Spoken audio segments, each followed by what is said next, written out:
السلام عليكم، يا رب تكونوا بخير وانتوا تتفرجوا عليا النهارده هنعمل مع بعض بانكيك الشوفان. ولو اول مره تشوفوني انا زينب ودي قناتي، ما تنسوش اللايك والاشتراك في القناه. يلا بينا مع بعض نشوف المقادير وطريقه التحضير. عندي هنا في الاول موزه، طبعا يفضل تكون مستويه جدا. ههرسها بقى بالشوكه وهضيف عليها بيضه بدرجه حراره الغرفه، وهضيف عليهم معلقه كبيره من الفانيليا الخام السايله. طبعا ممكن نستخدم فانيليا باودر عادي من بدون سكر خام.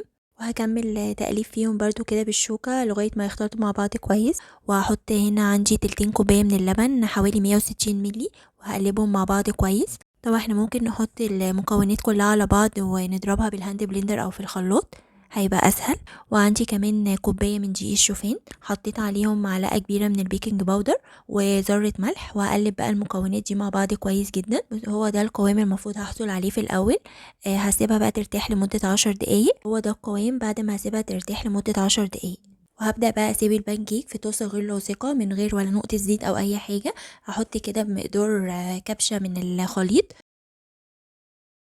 استنى عليه كده لمدة دقيقة من تحت قبل ما اقلبه. انا هلاقي الوش عندي كده عمل بابلز ونشف شوية. في المرحلة دي هقلبه الناحية التانية، وعلى الناحية التانية هيقعد تقريبا نص دقيقة. وهعمل بقى كل كمية البانكيك. هي الكمية دي عملت معايا 5 بانكيك من الحجم اللي انتوا شايفينه ده. وحطيت كمان عليه عسل من فوق. فطور حلو جدا مغذي ومشبع ومختلف عن الفطور التقليدي. ولو عجبكم الفيديو ما تنسوش اللايك والاشتراك في القناة وتفعيل زر الجرس عشان يوصلكوا كل الفيديوهات الجديدة. باي باي.